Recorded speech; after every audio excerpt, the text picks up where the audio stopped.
بسم الله الرحمن الرحيم. அல்லாஹ்வின் தூதே அருள் தீபமே எங்கள் யா நபி எங்கள் யா ஹபீப் எல்லோரும் போற்றும் இறை தூதரே எங்கள் யா நபி எங்கள் யா ஹபீப் அல்லாஹ்வின் தூதே அருள் தீபமே எங்கள் யா நபி எங்கள் யா ஹபீப் எல்லோரும் போற்றும் இறை தூதரே எங்கள் யா நபி எங்கள் யா ஹபீப். அந்நாளிலே மாந்தர் திசை மாறினார், எந்நாளுமே தீய வழிதன்னிலே பாவங்களில் மூழ்கி தடுமாறினார். ஏனென்று கேட்க எவர் நாடினார்? அருளாக வந்தீரே அண்ணல் நபி, கண்கள் தேடுதே எங்கள் யா ஹபீப். அருளாக வந்தீரே அண்ணல் நபி, கண்கள் தேடுதே எங்கள் யா ஹபீப். அல்லாஹ்வின் தூதே அருள் தீபமே எங்கள் யா நபி எங்கள் யா ஹபீப் எல்லோரும் போற்றும் இறை தூதரே எங்கள் யா நபி எங்கள் யா ஹபீப். السلام عليكم ورحمة الله وبركاته. نحمده ونصلي على رسوله الكريم. أما بعد، فقد قال الله تعالى في كلامه القديم والفرقان المجيد: أعوذ بالله من الشيطان الرجيم، بسم الله الرحمن الرحيم. قل يا أهل الكتاب تعالوا إلى كلمة سواء بيننا وبينكم ألا نعبد إلا الله ولا نشرك به شيئا ولا يتخذ بعضنا بعضا أربابا من دون الله فإن تولوا فقولوا اشهدوا بأننا مسلمون. صدق الله العظيم. எல்லா புகழும் ஏக வல்லவனாம் அல்லாஹுக்கே உரித்தாகுக. ஸலவாத்தும் சலாமும் சங்கமிக்க எம்பெருமானார் முஹம்மது முஸ்தபா ஸல்லல்லாஹு அலைஹி வஸல்லம் அவர்களின் மீதும், அன்னாரின் கிளையார்கள், தோழர்கள், சுஹதாக்கள், சாலிஹீன்கள், உலக முஸ்லிம்கள் அனைவரின் மீதும், குறிப்பாக இங்கே வருகை தந்திருக்கக்கூடிய நம் அனைவரின் மீதும் எல்லாம் வல்ல அல்லாஹ்வின் பேரருளும் பேருபகாரமும் என்றென்றும் நிரந்தரமாக நிலவட்டுமாகுக. தங்கைக்குரிய பெரியார்களே, கண்ணியத்திற்குரிய எல்லாம் வல்ல அல்லாஹ்வின் நல்லடியார்களே, அருமை நாயகம் ஸல்லல்லாஹு அலைஹி வஸல்லம் அவர்களுடைய வரலாற்றில்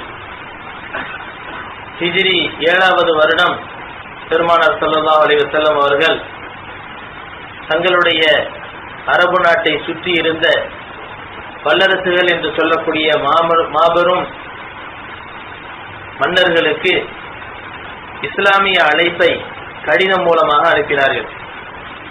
இது நடைபெற்றது ஹுதைபியா உடன்படிக்கை என்று சொல்லப்படக்கூடிய ஹிஜ்ரி 6ஆம் வருடத்திலே நடைபெற்ற மக்காவாசிகளுக்கும் மதீனாவாசிகளுக்கும் மத்தியில் நடைபெற்ற ஒரு ஒப்பந்தத்திற்கு பிறகு, அந்த ஒப்பந்தம் நடைபெற்றதினுடைய ஒரு வழியாக பிரதிபலிப்பாக மக்காவாசிகளிடமிருந்து எந்த விதமான போர் எச்சரிக்கையும் போர் பயமும் வராது என்ற நிலையில் பெருமானார் ஸல்லல்லாஹு அலைஹி வஸல்லம் அவர்கள் இனிமேல் அந்த அச்சத்தின் அடிப்படையிலே வேறு எந்த காரியங்களையும் ஆற்றாமல் வேறு விதத்திலே இந்த அழைப்பு பணியை செய்வதற்குரிய ஒரு உற்சாகத்தின் அடிப்படையில் இதை செய்ய ஆரம்பிக்கிறார்கள். அதனுடைய வரிசையிலே ஆரம்பமாக அம்ர் இப்னு உமையா ரலியல்லாஹு அன்ஹு அவர்களின் மூலமாக நஜ்ஜாஷி மன்னருக்கு பெருமானார் ஸல்லல்லாஹு அலைஹி வஸல்லம் அவர்கள் கடிதம் அனுப்புகிறார்கள். அந்த கடிதத்தை ஏற்றுக்கொண்ட நஜ்ஜாஷி மன்னர், எத்தியோப்பியாவினுடைய நஜ்ஜாஷி என்று சொல்லப்படக்கூடிய இனத்தை சார்ந்த அந்த மன்னர் பெருமானார் ஸல்லல்லாஹு அலைஹி வஸல்லம் அவர்களுக்கு தான் இஸ்லாத்தை ஏற்றுக்கொண்டதாக பதில் அனுப்புகிறார்கள். அதற்கு அடுத்து ரசூலுல்லாஹி ஸல்லல்லாஹு அலைஹி வஸல்லம் அவர்கள் ஹாத்திப் இப்னு அபி பல்தா ரலியல்லாஹு அன்ஹு என்று சொல்லப்படக்கூடிய சஹாபியின் மூலம் மிஸ்ர் தேசத்தினுடைய மன்னருக்கு எகிப்தினுடைய மன்னருக்கு இஸ்லாமிய அழைப்பு பணியை கடிதம் மூலமாக அனுப்புகிறார்கள். அவரும் என்ன செய்கிறார்கள், இஸ்லாமை ஏற்றுக்கொண்டதாகவோ மறுத்ததாகவோ தெளிவாக சொல்லாமல் அந்த கடிதத்துக்கு பதில் அனுப்புகிற போது, தாங்கள் ஒரு திருத்தூதராக இருந்தால் நிச்சயமாக மதிக்கப்படக்கூடியவர்கள். காரணம், நாங்கள் சார்ந்திருக்கக்கூடிய கிறிஸ்துவ மதத்திலே எங்களுக்கு கொடுக்கப்பட்ட வேதத்தின் மூலமாக பின்னால் கடைசியாக ஒரு நபி வருவார் என்பதாக சொல்லப்பட்டிருக்கிறது. அந்த நபி நீங்களாக இருந்தால் நிச்சயமாக அதை மதிப்போம், உங்களுக்கு மரியாதை கொடுப்போம், ஏற்றுக்கொள்வோம் என்பதாக பொதுவான அடிப்படையில் எழுதி பெருமானார் ஸல்லல்லாஹு அலைஹி வஸல்லம் அவர்களுடைய சிறப்பையும் மதிப்பையும் தான் உணர்ந்திருந்த விஷயத்தை தான் வழங்கிய அன்பளிப்பின் மூலமாக தெரிவித்தார். பெருமானார் ஸல்லல்லாஹு அலைஹி வஸல்லம் அவர்களுக்கு 2 அடிமை பெண்களையும் இன்னும் ஒரு மருத்துவரையும் இன்னொரு கோவேறு கழுதையும் ரசூலுல்லாஹி ஸல்லல்லாஹு அலைஹி வஸல்லம் அவர்களுக்கு அவர் என்ன செய்கிறார், அன்பளிப்பாக அனுப்பி வைக்கிறார். அந்த அன்பளிப்புகளில் ஒருவராக இருந்த மாரியத்துல் கிப்தியா என்று சொல்லப்படக்கூடிய பெண்மணியை, அடிமை பெண்ணை தான் பெருமானார் ஸல்லல்லாஹு அலைஹி வஸல்லம் அவர்கள் அந்த அடிமை பெண்ணின் மூலமாகத்தான் இப்ராஹிம் ரலியல்லாஹு அன்ஹு என்ற ஒரு குழந்தையை பெற்றெடுக்கிறார்கள். அந்த குழந்தை அந்த மாரியத்துல் கிப்தியாவுக்கு தான் பிறந்தது. இன்னொரு சீரின் என்று சொல்லப்படக்கூடிய இன்னொரு அடிமை பெண்ணை ஒரு சஹாபிக்கு பெருமானார் ஸல்லல்லாஹு அலைஹி வஸல்லம் ஹஸ்ஸான் இப்னு சாபித் ரலியல்லாஹு அன்ஹு என்ற சஹாபிக்கு அன்பளிப்பாக கொடுத்து விடுகிறார்கள். அதற்கு அடுத்து அப்துல்லாஹ் இப்னு ஹுஸாஃபா ஸஹமி ரலியல்லாஹு அன்ஹு அவர்களின் மூலமாக பாரசீக மன்னருக்கு பெருமானார் ஸல்லல்லாஹு அலைஹி வஸல்லம் அவர்கள் கடிதம் எழுதுகிறார்கள். அந்த பாரசீக மன்னர் அந்த காலத்திலே கிஸ்ரா என்று சொல்லப்படக்கூடிய வல்லரசாக பெயர் பெற்றிருந்தார். பெருமானார் ஸல்லல்லாஹு அலைஹி வஸல்லம் அவர்கள் அனுப்பிய அந்த கடிதத்திலே அந்த கிஸ்ரா மன்னர் இருக்கிறாரே, அவர் நெருப்பு வணங்கியாக இருந்தார். ரசூலுல்லாஹி ஸல்லல்லாஹு அலைஹி வஸல்லம் அவர்கள் எழுதிய அந்த கடிதத்தின் கடைசியாக சொல்லி காட்டினார்கள், ஃபைன்னி அன ரசூலுல்லாஹ் இலன் நாஸி காஃபா, நான் அல்லாஹ்வினுடைய தூதராக இருக்கிறேன், மனித சமுதாயத்தினுடைய முழுமைக்கும் அனுப்பப்பட்ட ஒரு முக்கியமான தூதராக இருக்கிறேன். லியுந்திர மன் கான ஹய்யா, யாரெல்லாம் உயிரோடு இருக்கிறார்களோ அவர்களுக்கெல்லாம் எச்சரிக்கை செய்வதற்காக, வயுஹிக்கல் கௌல அலல் காஃபிரீன், இன்னும் காபிர்களின் மீது அல்லாஹ்வினுடைய சத்திய வாக்கு உண்மையாகிவிட்டது என்ற விஷயத்தையும் எழுதிவிட்டு ரசூலுல்லாஹி ஸல்லல்லாஹு அலைஹி வஸல்லம் அவர்கள் எழுதினார்கள், ஃபஅஸ்லிம், நீ இஸ்லாத்தை ஏற்றுக்கொள், தஸ்லீம், நீ நிம்மதி அடைவாய். ஃபைன் அபைத, நீ மட்டும் மறுத்துவிட்டால், ஃபைன்ன இஸ்மல் மஜூசி அலைக்க, உன்னை சார்ந்து இருக்கக்கூடிய உன்னுடைய கூட்டத்தாராகிய அந்த நெருப்பு வணங்கிகளினுடைய அத்தனை பேரின் பாவம் உண்மையிலே சாரும் என்பதாக ரசூலுல்லாஹி ஸல்லல்லாஹு அலைஹி வஸல்லம் அவர்கள் எழுதினார்கள். அரபியிலே ஒரு பழமொழி சொல்வார்கள், சையதுல் கௌமி ஹாதிமுஹும், அதாவது அந்த நாட்டினுடைய அந்த கௌமினுடைய கூட்டத்தாருக்கு தலைவராக இருக்கக்கூடியவர் அவருடைய சேவகர்கள், அதாவது அந்த கூட்டத்துக்கு சேவை செய்யக்கூடியவர்கள். எனவே அந்த கூட்டத்தார் அனைவரும் அந்த தலைவரை தான் பின்பற்றுவார்கள். அந்த ஒரு கூட்டம் இருக்கிறது என்றால் அந்த தலைவர் எந்த வழியை நோக்கி போய் கொண்டிருக்கிறாரோ அதே வழியை தான் அந்த கூட்டத்து மக்களும் பின்பற்றக்கூடியவர்களாக இருக்கிறார்கள். அந்த வகையிலே இந்த மஜூசி இனத்தை சார்ந்த கிஸ்ரா மன்னர் இருக்கிறாரே, அவர் நெருப்பு வணங்கக்கூடிய அந்த பழக்கத்திலே நிரந்தரமாக இருப்பாரேயானால் அந்த நாட்டு மக்களும் ஹிதாயத்தை அடைவதற்குரிய ஒரு வாய்ப்பு இல்லாமல் போய்விடும். அதற்கு காரணம் யார்? இந்த மஜூசி மன்னர். எனவேதான் ரசூலுல்லாஹி ஸல்லல்லாஹு அலைஹி வஸல்லம் அவர்கள் கடைசியாக எழுதினார்கள், ஃபைன் அபைத, நீ மட்டும் இந்த சத்திய வாக்கை ஏற்காமல் மறுத்துவிட்டால், புறக்கணித்து விட்டால், ஃபைன்ன இஸ்மல் மஜூசி அலைக்க, இந்த மஜூசிகள் என்று சொல்லப்படக்கூடிய நெருப்பு வணங்கிகளினுடைய அத்தனை பேருடைய பாவம் உண்மையை சாரும் என்பதாக ரசூலுல்லாஹி ஸல்லல்லாஹு அலைஹி வஸல்லம் அவர்கள் எழுதினார்கள். இந்த நிலையிலே ரசூலுல்லாஹி ஸல்லல்லாஹு அலைஹி வஸல்லம் அவர்களுடைய இந்த கடிதத்தை படித்த அந்த மனிதன் அப்துல்லாஹ் இப்னு ஹுஸாஃபா ஸஹமி ரலியல்லாஹு அன்ஹு அவர்களை கொடுமை செய்கிறான், வேதனைப்படுத்துகிறான். ஒரு தூதுவரை கொடுமை செய்வதோ கொலை செய்வதோ மிகப்பெரிய குற்றத்திற்கான குற்றமாகும். இந்த அடிப்படையில பெருமானார் ஸல்லல்லாஹு அலைஹி வஸல்லம் அவர்களுடைய தோழரை அப்துல்லாஹ் இப்னு ஹுஸாஃபா அவர்களை கொடுமை செய்கிறான், கொலை செய்கின்றான். அது மட்டுமல்லாமல் தன்னுடைய நாட்டை சார்ந்து இருக்கக்கூடிய யமன் தேசத்தினுடைய கவர்னருக்கு ஒரு கடிதம் எழுதுகிறான். இந்த யமன் தேசம் அரபு நாட்டை சார்ந்து கொஞ்சம் நெருக்கமாக இருந்ததன் காரணத்தினால் அந்த நாட்டினுடைய கவர்னருக்கு ஒரு கடிதம் எழுதி எப்படி எழுதினான் என்றால், உங்களிலே இருக்கக்கூடிய மிகப்பெரிய வீரர்கள் 2 பேரை மதீனாவிலே இருக்கக்கூடிய அந்த முகமதிடத்திலே அனுப்பி வையுங்கள். முகம்மதை இரவோடு இரவாக கைது செய்து கொண்டு உடனே என்னிடத்திலே அழைத்து வாருங்கள். அவர் கைது செய்வதை அவர் பணிந்து வருவதற்கு மறுத்தால் அவரிடத்திலே போர் பிரகடனம் செய்யுங்கள் என்பதாக எழுதினார். அதே போல அந்த யமன் தேசத்தினுடைய அந்த கவர்னராக இருந்தவர் என்ன செய்கிறார்? பெருமானார் ஸல்லல்லாஹு அலைஹி வஸல்லம் அவர்களை அழைத்து வருவதற்காக வேண்டி அங்கே 2 வீரர்களை அனுப்பி வைக்கிறார். அங்கே சென்றவுடன் பெருமானார் ஸல்லல்லாஹு அலைஹி வஸல்லம் அவர்களிடத்திலே அந்த 2 பேரும் பயமுறுத்துகிறார்கள். நீர் மட்டும் எங்களுடைய மன்னரினுடைய கட்டளைக்கு இணங்க எங்களோடு பணிந்து நீர் வரவில்லை என்று சொன்னால் நிச்சயமாக பெரிய ஆபத்துகளை நீர் சந்திக்க நேரிடும், உடனே புறப்படும் என்பதாக சொல்லி ஆணையிடுகிறார்கள். ரசூலுல்லாஹி ஸல்லல்லாஹு அலைஹி வஸல்லம் சொன்னார்கள், அடுத்த நாள் காலை வெடியட்டும், உங்களுக்கு நான் பதில் சொல்கிறேன் என்று அனுப்பி வைக்கிறார்கள். அந்த 2 பேரும் சென்று விட்டார்கள். அடுத்த நாள் காலை பெருமானார் ஸல்லல்லாஹு அலைஹி வஸல்லம் அவர்களிடத்தில் அந்த மனிதர்கள் வந்தபோது பெருமானார் ஸல்லல்லாஹு அலைஹி வஸல்லம் அவர்கள் சொன்னார்கள், உங்களுடைய அரசர் கொல்லப்பட்டு விட்டார், எனவே போய்விட்டு வாருங்கள். பெருமானார் ஸல்லல்லாஹு அலைஹி வஸல்லம் அவர்கள் அதற்கு முன்பாகவே சொன்னார்கள், அப்துல்லாஹ் இப்னு ஹுதாஃபாவை அவர்கள் கொலை செய்ததன் காரணத்தினால் அல்லாஹு தஆலா அவர்களுடைய அரசாங்கத்தையே கிழித்து விட்டான் என்று பெருமானார் ஸல்லல்லாஹு அலைஹி வஸல்லம் அவர்கள் இந்த தூதுவர்கள் வருவதற்கு முன்பாகவே சொன்னார்கள். இதுவெல்லாம் ஒரு மோஜிசா. ஸல்லல்லாஹு அலைஹி வஸல்லம் அவர்கள் பின்னால் நடக்க போகிற விஷயத்தை அறிவித்துக் கொடுத்த இந்த விஷயம் இருக்கிறதே, இது ஒரு பெரிய அற்புதமான மோஜிசா.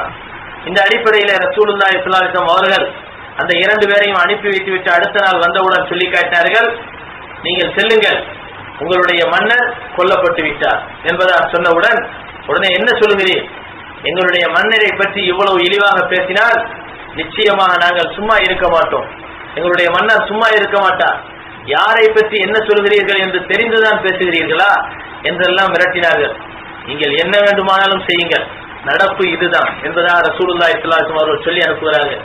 அதே போல தங்களுடைய கவர்னராகிய அந்த யமன் தேசத்தினுடைய கவர்னருக்கு கடிதம் எழுதி இந்த மாதிரியாக முகமது சொல்கிறார், என்ன செய்வது என்று கேட்டவுடன் அதே மாதிரி யமன் தேசத்தினுடைய கவர்னர் கடிதம் எழுதி தன்னுடைய நாட்டு மன்னருக்கு கடிதம் எழுதி கேட்கிறார். அங்கிருந்து பதில் கடிதம் வருகிறது, என்னுடைய தந்தையை நான் கொலை செய்து விட்டேன். யார் எழுதுகிறார்? அந்த கிஸ்ரா மன்னரினுடைய மகன் எழுதுகிறார், என்னுடைய தந்தையை நான் கொலை செய்து விட்டேன், இந்த கிஸ்ரா இந்த நாட்டினுடைய அரசாங்கம் எனக்கு இனிமேல் சொந்தமானது, என்னுடைய தந்தை யாரை அழைத்து வர வேண்டும் என்று சொன்னாரோ அவர் விஷயத்திலே கொஞ்சம் யோசிக்க வேண்டும், எனவே என்னுடைய பதில் வருகிறவரை பேசாமல் இருங்கள் என்பதாக கடிதம் எழுதுகிறார். பெருமானார் ஸல்லல்லாஹு அலைஹி வஸல்லம் அவர்களுடைய அற்புதம் அங்கே வெளிப்படுகிறது. அதே போல பெருமானார் ஸல்லல்லாஹு அலைஹி வஸல்லம் அவர்கள் அதற்கு அடுத்து இன்னொரு மன்னருக்கு கடிதம் எழுதுகிறார்கள். அவர்கள்தான் கைசர் மன்னர், ரோம் தேசத்தினுடைய கைசர் மன்னர். ரோம் தேசத்தினுடைய கைசர் மன்னருக்கு கடிதம் எழுதியவுடன் ரசூலுல்லாஹி ஸல்லல்லாஹு அலைஹி வஸல்லம் அவருடைய கடிதம் அவருக்கு கிடைக்கிறது. பெருமானார் ஸல்லல்லாஹு அலைஹி வஸல்லம் அவர்கள் அதே மாதிரி கடிதம் எழுதுகிறார்கள். அதாவது பிஸ்மில்லாஹிர் ரஹ்மானிர் ரஹீம் மின் முஹம்மது இப்னு அப்துல்லாஹ் வ ரசூலி இலா ஹிர்கல் அஸீமிர் ரூம் ஸலாமுன் அலா மன் இத்தபஅல் ஹுதா அஸ்லிம் தஸ்லிம். பெருமானார் ஸல்லல்லாஹு அலைஹி வஸல்லம் அவர்கள் எழுதினார்கள், ரோம் தேசத்தினுடைய மாபெரும் மன்னராகிய ஹிர்கலுக்கு நான் எழுதி கொள்ளக்கூடிய கடிதம், எனவே நீங்கள் இஸ்லாத்தை ஏற்றுக்கொள்ளுங்கள், உங்களுக்கு சாந்தி கிடைக்கும் என்பதா பெருமானார் ஸல்லல்லாஹு அலைஹி வஸல்லம் அவர்கள் எழுதி வழக்கம் போல அந்த கடிதத்தையும் எழுதுகிறார்கள். குல் யா அஹ்லல் கிதாபி தஆலு இலா கலிமத்தின் சவாஇன் பைனனா வ பைனக்கும் அல்லா நஅபுத இல்லல்லாஹ் வலா நுஷ்ரிக பிஹி ஷைஅன் வலா யத்தகித பஅதுனா பஅதன் அர்பாபா மின் தூனில்லாஹ் ஃபஇன் தவல்லு ஃபகுலு ஷஹது பிஅன்னா முஸ்லிமூன். நபியே சொல்லுங்கள், வேதக்காரர்களே ஒரே கலிமாவின் பக்கம் வாருங்கள், உங்களுக்கும் நமக்கும் மத்தியிலே எது சமமானதாக இருக்கிறதோ சமத்துவத்தை உண்டாக்குகிறதோ அந்த கலிமாவின் பக்கம் வாருங்கள். அந்த கலிமா என்ன? அல்லா நஅபுத இல்லல்லாஹ், அல்லாஹ்வை தவிர வேறு யாரையும் நாம் வணங்கக்கூடாது. வலா நுஷ்ரிக பிஹி ஷைஆ, அவனுக்கு நாம் யாரை எதையும் இணை வைக்க கூடாது. வலா யத்தகித பஅதுனா பஅதன் அர்பாபம் மின் தூனில்லாஹ், நம்மில் சிலரை தெய்வங்களாக எடுத்துக்கொள்ள கூடாது அல்லாஹ்வை அல்லாமல். ஃபஇன் தவல்லு, நீங்கள் புறக்கணித்தால் ஃபகூலு ஷ்ஹது பிஅன்னா முஸ்லிமூன், நிச்சயமாக நீங்கள் சாட்சி சொல்லுங்கள், நிச்சயமாக நாங்கள் அல்லாஹ்வுக்கு வழிபடக்கூடியவர்கள் என்பதாக நீங்கள் சாட்சியாக இருங்கள் என்பதாக அல்லாஹ் ஜல்லல்லாஹு தஆலா சொல்லக்கூடிய அந்த வசனத்தை பெருமானார் ஸல்லல்லாஹு அலைஹி வஸல்லம் அவர்கள் எழுதுகிறார்கள். இந்த கடிதம் ரோம் தேசத்தினுடைய மன்னர் ஹிர்கலுக்கு கிடைத்த போது, கைசருக்கு கிடைத்த போது அபூ சுஃபியான் ரலியல்லாஹு அன்ஹு அதுவரை இஸ்லாத்துக்கு வரவில்லை. அவர்கள் அந்த நாட்டினுடைய பகுதியிலே தான் என்ன செய்கிறார்கள்? வியாபாரத்திற்காக போயிருக்கிறார்கள். உடனே தங்களுடைய அரசாங்கத்திலே உட்பட்டு இருக்கக்கூடிய பகுதியிலே அரபு நாட்டிலிருந்து யாராவது வந்திருக்கிறார்களா என்பதாக அந்த மன்னர் தேட சொல்கிறார். அபூ சுஃபியானுடைய தலைமையிலே வந்திருக்கக்கூடிய ஒரு வியாபார கூட்டத்தை பற்றி அவர்களுக்கு சொல்லப்படுகிறது. உடனே அவர்களை அழைத்து வந்து தன்னுடைய அரசாங்கத்திலே உட்கார வைக்கிறார். உட்கார வைத்து தன்னுடைய அரச பிரதானிகள் எல்லோரையும் ஒன்று கூட்டுகிறார். ஒன்று கூட்டிய அமைச்சர்களுக்கு நடுவிலே அபூ சுஃபியானை அழைத்து நெருங்கி வாருங்கள் என்று சொல்கிறார். உடனே அதே மாதிரி அபூ சுஃபியான் ரலியல்லாஹு அன்ஹு அவர்கள் இஸ்லாத்துக்கு வருவதற்கு முன்பாக அவருடைய தோழர்களையும் நெருங்கி வருமாறு சொல்கிறார். அதே மாதிரி இப்படி சொல்லிவிட்டு அதன் பிறகு சொல்கிறார், இன்னி சாயிலுன் ஹாதா அன் ஹாதா ரஜுல், நான் சில கேள்விகளை கேட்க போகிறேன். உங்களுடைய பகுதியிலே வந்திருக்கக்கூடிய ஒரு மனிதரை பற்றி சில கேள்விகளை கேட்க போகிறேன். இன் கர்ரபனி ஃபக்கர்ரபு வல்லாஹி லௌலல் ஹயா மின் ஐ யஸ்ரு அலா அல்லாஹி அலா அலைய கதிபன் லகதிபது அன்ஹு. அவர் சொல்கிறார், அதாவது அந்த நேரத்திலே அவர் கேட்ட கேள்விகளுக்கு நிச்சயமாக நான் பதில் சொல்லும் போது பொய்யை சொல்லியிருப்பேன். ஆனால் நிச்சயமாக அந்த பொய்யை அல்லாஹ் வெளிப்படுத்தி விடுவான் என்பது எனக்கு தெரியும். எனவே நான் பொய் சொல்வதற்கு அச்சப்பட்டேன். எனவே பொய் சொல்லாமல் இருந்து விட்டேன் என்று சொல்கிறார். முதலாக அவர் கேட்ட கேள்வி என்ன? அவர் கேட்டார், கைஃப நஸபுஹு ஃபீக்கும், இந்த முகமது என்று ஒருவர் வந்திருக்கிறாரே அவருடைய பாரம்பரியம் என்ன? அது சிறப்பானதா அல்லது கேவலப்பட்ட குடும்பத்திலே வந்தவரா அல்லது கண்ணியமான கௌரவமான உயர்தரமான ஒரு குடும்பத்திலிருந்து அவர் வந்தவரா என்று கேட்கிறார். உடனே அபூ சுஃபியான் சொல்கிறார், ஹுவ ஃபீனா து நஸபின், அவர் சாதாரண குடும்பத்தில் உள்ளவர் அல்ல, பாரம்பரிய சிறப்பு மிகுந்த ஒரு சிறப்பான ஒரு உயர்வான கண்ணியமான ஒரு குடும்பத்திலிருந்து வந்தவர் அவர் என்று சொல்கிறார். அடுத்து அந்த மன்னர் கேள்வி கேட்டார், அதாவது இதற்கு முன்பாக இந்த மாதிரியான வார்த்தைகளை சொல்லிக் கொண்டு உங்கள் பகுதியில யாராவது வந்திருக்கிறார்களா? நான் அல்லாஹ்வினுடைய தூதராக இருக்கிறேன், நான் அல்லாஹ்வினுடைய தூதராக இருக்கிறேன், அவனுடைய அடியாராக இருக்கிறேன், என்னை ஏற்றுக்கொள்ளுங்கள், இணை வைக்காதீர்கள் என்றெல்லாம் ஏகத்துவத்தையும் ரிசாலத்தையும் சொல்லிக்கொண்டு உங்கள் பகுதியிலே வேறு யாராவது வந்திருக்கிறார்களா என்று கேட்கிறார். உடனே அவர் சொன்னார், யார்? அபூ சுஃபியான் சொன்னார், இல்லை, அப்படி யாருமே வரவில்லை. அடுத்து மன்னர் கேள்வி கேட்டார், பகல் கான மின் ஆபாயிஹி மின் மலிக், அவருடைய குடும்பத்திலிருந்து அவருடைய மூதாதையர்களிலிருந்து யாராவது அரசர்களாக இருந்திருக்கிறார்களா என்று கேட்டார். அபூ சுஃபியான் சொன்னார், லா, அப்படி யாருமே இருக்கவில்லை. உடனே மன்னர் கேள்வி கேட்டார்,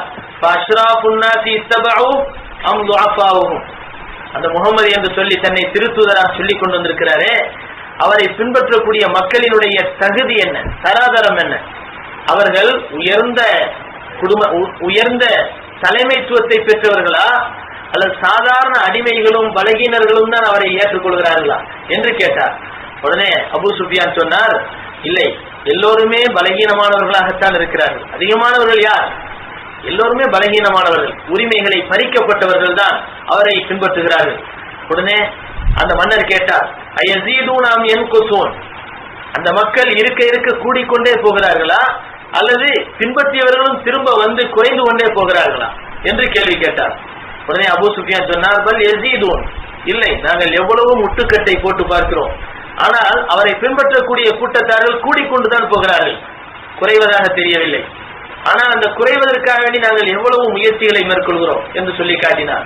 அடுத்து மன்னர் கேட்டார், பகல் யர்தத்து அஹதும் மின்ஹும், அவர்களுடைய மார்க்கத்தை பின்பற்றியவர்கள் யாராவது அந்த மார்க்கத்தை விட்டு புறக்கணித்து வந்திருக்கிறார்களா, திரும்ப வந்திருக்கிறார்களா, தன்னுடைய முந்திய மதமாகிய இந்த இணை வைத்தலினுடைய மதத்தின் பக்கம் திரும்பி இருக்கிறார்களா என்று கேட்டார். உடனே அபூ சுஃபியான் சொன்னார், அப்படி ஏதாவது எந்த நிகழ்ச்சியும் நடக்கவில்லை. அவரை யார் ஈமான் கொண்டு ஏற்றுக்கொண்டார்களோ அவர்கள் பின்பற்றக்கூடியவர்களாகத்தான் இருக்கிறார்கள், யாருமே இதுவரை அந்த மதத்தை விட்டு பின்வாங்கியவர்களாக இருக்கவில்லை என்று சொல்லி காட்டினார். அதே மாதிரி இந்த மன்னர் கேட்டார், இதெல்லாம் நம்முடைய வாழ்க்கைக்கு ஒரு பெரிய படிப்பினை.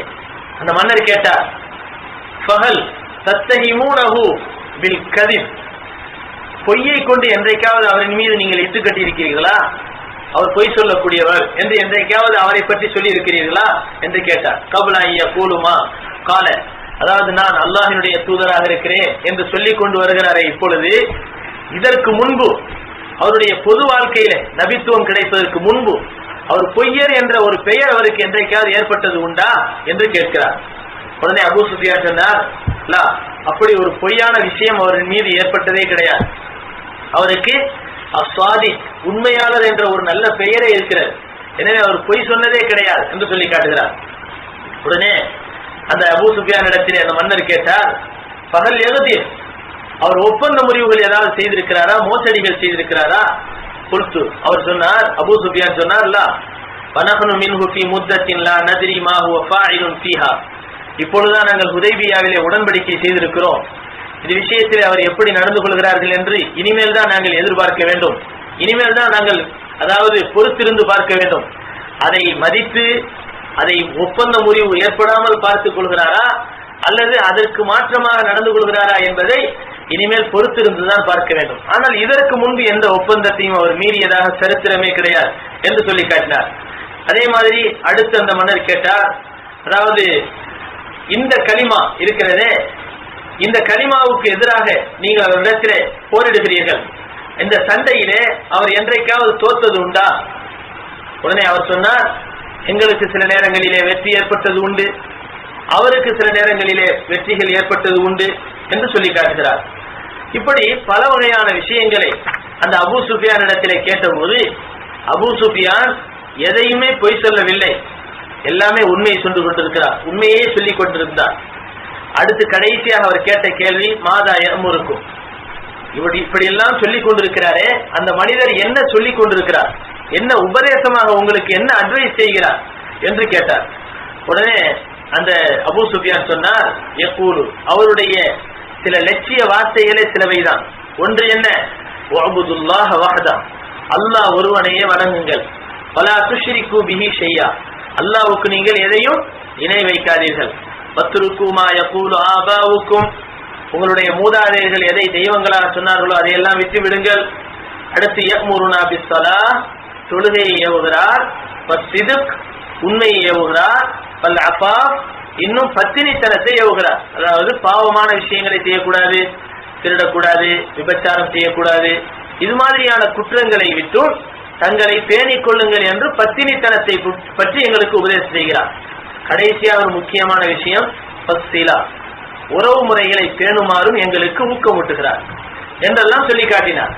சொல்லி காட்டியவுடன் ஒவ்வொன்றையும் பிரித்து பிரித்து அந்த மன்னர் விளக்கம் சொன்னார். அதாவது அவரை பற்றி நான் இப்படி கேட்டேன், பொதுவாகவே இறை தூதர்கள் இப்படித்தான் இருப்பார்கள், இப்படி ஆரம்பமாக நான் கேட்டேன், அவர் எந்த குடும்பத்திலிருந்து பிறந்தவர், கண்ணியமான குடும்பம், நபிமார்கள் கேவலப்பட்ட குடும்பத்திலிருந்து பிறக்க மாட்டார்கள். இரண்டாவது விஷயம், அவருடைய சொல் இதற்கு முன்பு யாராவது சொல்லியிருக்கிறார்களா என்று கேட்டேன், இல்லை என்று சொன்னீர்கள். அரபு நாட்டிலே ஒரு நபி வருவார் என்று எனக்கு தெரியும், ஆனால் அப்படி ஒருவர் இதுவரை வரவே இல்லை, இதுவரை யாரும் பொய் சொல்லிக் கொண்டு வரவில்லை. இந்த வார்த்தை இன்றைக்கு இவர் சொல்கிறார் என்றால் இவர்தான் அந்த நபியாக இருக்க முடியும். மூன்றாவது கேட்டார், இவர்களுடைய பாரம்பரியத்திலே யாராவது மன்னர்களாக இருந்தார்களா? அதற்கு இல்லை என்று சொன்னீர்கள். கடைசி நபியினுடைய குடும்பத்திலே யாரும் மன்னர்களாக இருக்க மாட்டார்கள் என்பது எனக்கு நன்றாக தெரியும். அடுத்து இவரை பின்பற்றியவர்கள் சிறப்பானவர்களா தாழ்ந்தவர்களா என்று கேட்டேன். சாதாரண குடிமக்கள் என்று நீங்கள் சொன்னீர்கள். நிச்சயமாக இறை தூதர்களுடைய தன்மைகள் அப்படித்தான் இருக்கும். ஆரம்பமாக அவர்களுக்கு ஊரிலிருந்து மிகப்பெரிய எதிர்ப்புகள் கிளம்புகிற போது மேற்குடி மக்களிடம் இருந்துதான் எதிர்ப்புகள் கிளம்பும். ஆனால் தாழ்குடி மக்கள் இருக்கிறார்களே, அவர்கள் தங்களுக்கு கிடைத்த உரிமைகளாக நினைத்ததை ஏற்றுக்கொள்வார்கள், அதுவும் எனக்கு தெரியும். அதே போல அவர்களுடைய அவர்களை பின்பற்றியவர்கள் அதிகமாகிறார்களா குறைகிறார்களா என்று கேட்டேன். குறைவதில்லை, கூடுகிறார்கள் என்று சொன்னீர்கள். நிச்சயமாக இறை தூதர்கள் சத்தியமாக இருப்பதன் காரணத்தினால் அவர்கள் சத்தியத்தை உணர்ந்து கொண்டவர்கள் என்றைக்கும் பின்வாங்க மாட்டார்கள். அதே போல அவர்களிலே யாராவது அதாவது பின்வாங்கி இருக்கிறார்களா என்று கேட்டேன். அதற்கு இல்லை என்று சொன்னீர்கள். சத்தியத்தை உணர்ந்தவர்கள் நிச்சயமாக பின்வாங்க மாட்டார்கள். அதற்கு அடுத்து அவர் பொய் சொன்னதாக என்றைக்காவது யாராவது சொன்னது உண்டா என்று கேட்டேன். இல்லை என்று சொன்னீர்கள். உண்மையான இறை தூதர்கள் ஒருபோதும் பொய் சொல்ல மாட்டார்கள் என்பது எனக்கு தெரியும். ஒப்பந்த முறிவுகளை செய்து மோசடி செய்திருக்கிறாரா என்று கேட்டேன். இல்லை என்று சொன்னீர்கள். நிச்சயமாக நபிமார்களாக இருக்கக்கூடிய இறை தூதர்கள் ஒப்பந்த முறிவுகளை செய்ய மாட்டார்கள். அல்லாஹின் மீது ஒரு உறுதி பிரமாணத்தை எடுத்துக் கொள்வார்களே, ஆனால் அதை நிச்சயமாக உயிர் போனாலும் நிறைவேற்றுவார்கள் என்பது எனக்கு தெரியும். அதே போல இப்படி பல கேள்விகளை கேட்டுவிட்டு அதற்குரிய பதிலையும் யார் சொன்னார்? அவர் அந்த ஹிர்கல் மன்னர் சொல்லிவிட்டு அவர் இஸ்லாத்தை ஏற்றுக்கொள்வதை போன்ற ஒரு நிலைக்கு வருகிறார். ஆனாலும் அங்கிருந்த பாதர்கள் இருக்கிறார்களே, அவர்கள் எல்லோரும் இவரை மோசமான முறையில பேசி இவருடைய அரசாங்கத்தை ஒப்புக்கொள்ளாத நிலை வருகிற போது அவர் என்ன செய்கிறார்? உடனே அங்கு இருக்கக்கூடிய அந்த வாசலை கதவை பூட்ட சொல்கிறார். பூட்ட சொல்லிவிட்டு சொன்னார், தோழர்களே, அரச பிரதானிகளே, மந்திரிகளே, நான் இப்பொழுது சொல்ல போகின்ற விஷயங்கள் உங்களுக்கெல்லாம் ஆச்சரியமாக இருக்கும். எந்த ஒரு இறை தூதரை பற்றி இந்த அபூ சுஃபியான் நம்மிடத்திலே இப்பொழுது சொல்லிக் கொண்டிருந்தாரோ அந்த இறை தூதரை நான் நேரடியாக சந்திக்க நேர்ந்தால் அவருடைய காலை நான் முத்தம் கொடுப்பேன், கால்களை நான் கழுகுவேன், என்னுடைய கரத்தால் கழுகுவேன். அவ்வளவு உயர்தரமானவர் அந்த மனிதர். அது மட்டுமல்ல, அவரை நான் ஏற்றுக்கொள்வதாக நினைக்கிறேன். என்ன சொல்கிறீர்கள்? உடனே அவர்கள் அனைவரும் எழுந்து விரண்டு ஓட ஆரம்பிக்கிறார்கள். உடனே அவர் என்ன செய்கிறார்? அந்த அரசர், இருங்கள், கொஞ்சம் பொறுங்கள் என்று சொல்லிவிட்டு தன்னுடைய அரசாங்கத்தின் மீது அவருக்கு பயம் வருகிறது. மந்திரி பிரதானிகள் அனைவரும் நம்மை எதிர்க்க ஆரம்பித்து விடுவார்களேயானால், நாட்டு மக்கள் நமக்கு எதிராக கொந்தளிக்க ஆரம்பித்து விடுவார்களேயானால் நம் அரசாங்கம் நம்முடைய கையை விட்டு போய்விடும். நாம் அனுபவிக்கக்கூடிய இந்த இன்பமான வாழ்க்கை நம்முடைய கைகளை விட்டு போய்விடும் என்று நினைக்கிறார். எனவே அந்த மக்கள் அனைவரையும் சமாதானம் செய்யக்கூடிய வகையில இது விஷயத்தில் நீங்கள் என்ன சொல்லுகிறீர்கள் என்பதை தெரிந்து கொள்வதற்காகத்தான் இப்படி ஒரு விஷயத்தை எல்லாம் உங்களுக்கு நான் சொன்னேனே தவிர உண்மையிலே அந்த மனிதனின் மீது எனக்கு நம்பிக்கை கிடையாது என்பதாக சொல்லி பொய்யான விஷயத்தை வெளிப்படுத்துகிறார். ஆக ஹிதாயத் என்று ஒரு மனிதனுக்கு வந்து விடுமையானால் அதற்கு எந்த விதமான காரணமும் முன்னால் வந்து நிற்க முடியாது. அவனுடைய அரசாங்கமோ, சொத்து சுகங்களோ, படிப்போ, வசதிகளோ, இன்ப வாழ்க்கையோ எதுவும் குறுக்கிடக்கூடாது. ஆனால் இவருடைய வாழ்க்கையை பொறுத்தவரை என்ன செய்கிறது? அரசாங்கம் குறுக்கே வருகிறது. அரசாங்கம் நம்முடைய கைவிட்டு போய்விடுமோ, நாம் ஏழ்மை நிலைக்கு தள்ளப்பட்டு விடுவோமோ, சோதனைகளும் துன்பங்களும் நம்மை எதிர்நோக்கி வந்து விடுமோ என்று பயப்படுகிறார். அதனால் என்ன செய்கிறார்? தான் கொண்ட அந்த கொள்கையை பின்வாங்கி விடுகிறார். இப்படி ரசூலுல்லாஹி ஸல்லல்லாஹு அலைஹி வஸல்லம் அவர்கள் பல மன்னர்களுக்கு கடிதங்களை எழுதுகிறார்கள். சில பேர் சாதகமான பதிலை சொல்கிறார்கள், பல பேர் பாதகமான பதிலை சொல்கிறார்கள். ஸல்லல்லாஹு அலைஹி வஸல்லம் அவர்கள் மீது கோபப்படுகிறார்கள். இப்படி பலவிதமான நிகழ்ச்சிகள் நடைபெறுகின்றன. இந்த தொடர்புகள், இந்த கடிதங்கள் ஒரு பக்கம் போய்கொண்டிருக்க பெருமானார் ஸல்லல்லாஹு அலைஹி வஸல்லம் அவர்கள் என்ன செய்கிறார்கள்?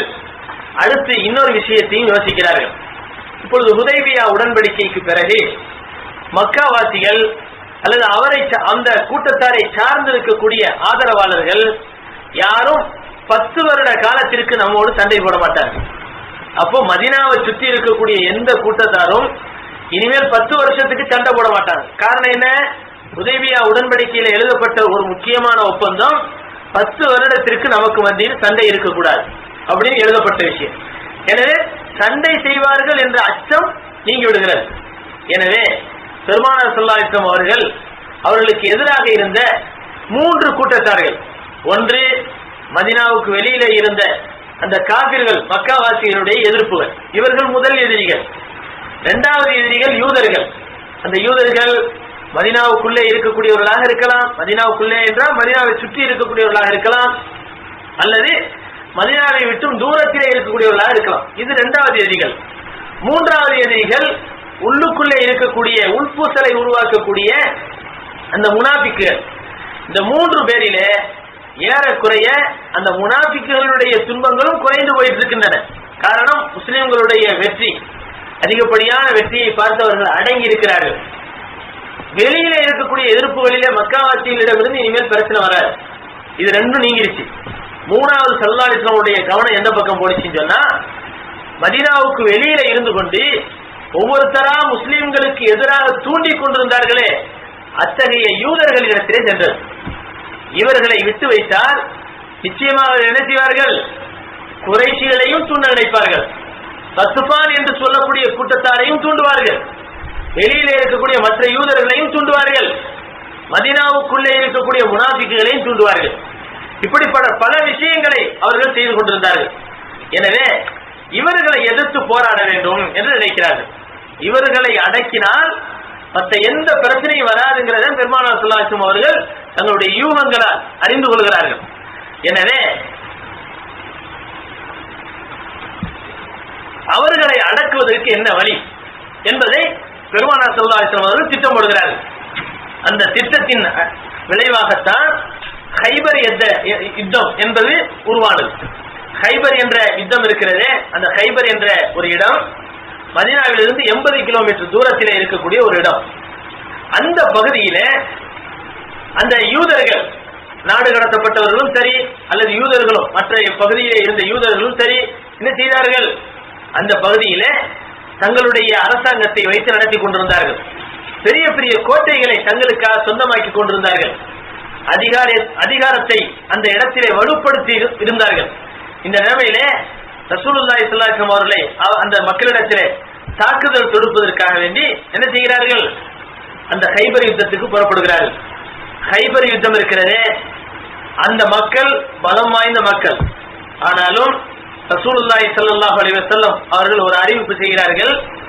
யாரெல்லாம் ஹுதைபியா உடன்படிக்கையிலே கலந்து கொண்டீர்களோ அவர்கள் மட்டும்தான் இந்த ஹைபர் யுத்தத்திலே கலந்து கொள்ள வேண்டும் என்று பெருமானார் ஸல்லல்லாஹு அலைஹி வஸல்லம் அவர்கள் அறிவிப்பு செய்கிறார்கள்.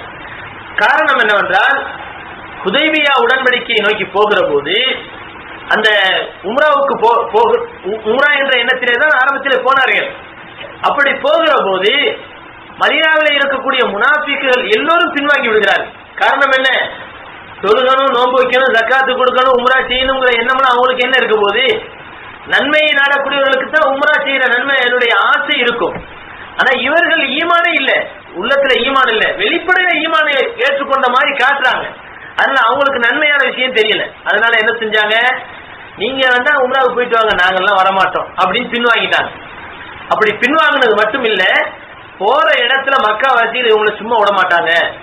அதனால இவங்க அடைய போகிற நஷ்டத்துல நம்ம ஆளாயிடக்கூடாது அப்படிங்கிறதுக்காக வேண்டி ஒதுங்கி இருந்துக்கிறாங்க, மதீனாவிலே உட்கார்ந்துக்கிறாங்க ரசூலுல்லாஹி ஸல்லல்லாஹு அலைஹி வஸல்லம். அதனாலதான் அங்க போகும்போது நஷ்டம் ஏற்படும் நினைச்சு என்ன செஞ்சாங்க? பின்வாங்கினாங்க. நிச்சயமா ஹைபர் யுத்தத்துல நமக்கு வெற்றி கிடைக்கும்ங்கிறது இவங்களுக்கு தெரியும். அதனால இவங்க கட்டாயம் வருவாங்கங்கிற எண்ணத்துல நபி ஸல்லல்லாஹு அலைஹி வஸல்லம் பொதுவான அறிவிப்பு செஞ்சாங்க. அதே மாதிரி ஹைபரினுடைய யுத்தத்துக்கு ஆள் யார் வேண்டாலும் வரலாம்னு சொன்ன உடனேயுமே முனாஃபிக்குகள்லாம் கூட்டமா வந்தாங்க. காரணம் என்ன? உம்ராவுக்கு போன இடத்துல எந்த ஒரு கனிமத்தும் கிடைக்கிறதுக்கு வாய்ப்பு கிடையாது. ஆனா ஹைபர்ல வெற்றி பெற்றா என்ன கிடைக்கும்? பெரிய அளவுல கனிமத்து கிடைக்கும். யூதர்கள் பெரிய செல்வாக்குடையவர்கள், செல்வ வளமுடையவர்கள். அவர்கள்ட்ட இருந்து அந்த வெற்றியை வாங்கிட்டா அந்த கோட்டை நமக்கு கிடைக்கும், சொத்து சுகங்கள் கிடைக்கும், புதையல் கிடைக்கும், எல்லாத்தையும் அவங்க கிடைக்கும் நினைச்சது காரணத்தினால் ஹைபர் யுத்தத்துக்கு நாங்களும் வர்றோம் அப்படின்னு சொன்னாங்க. ரசூலுல்லாஹி ஸல்லல்லாஹு அலைஹி வஸல்லம் அவருடைய உள்ளுணர்வுகளை புரிஞ்சுக்கிட்டு சொன்னாங்க, யார் யாரெல்லாம் ஹுதைபியா உடன்படிக்கையில் கலந்து கொண்டார்களோ அவர்கள் மட்டும்தான் என்ன செய்யலாம்? அந்த ஹைபர் யுத்தத்துக்கு வரலாம் என்ற அறிவிப்பை செய்கிறார்கள். ரசூலுல்லாஹி ஸல்லல்லாஹு அலைஹி வஸல்லம் அவர்களுக்கு அல்லாஹ் தஆலா ஆயத்தை இறக்குகிறான், வஅதகுமுல்லாஹு மகானிம கஸீரத்தன் தஅகுதுனஹா ஃபஅஜ்ஜல லக்கும் ஹாதிஹி. அல்லாஹ் தஆலா சொல்கிறான், உங்களுக்கு அல்லாஹ் தஆலா அதிகமான கனிமத்தை கொடுக்க போகிறான் என்று வாக்குறுதி அளிக்கிறான். தஅகுதுனஹா, அதை நீங்கள் பெற்று விடுவீர்கள்.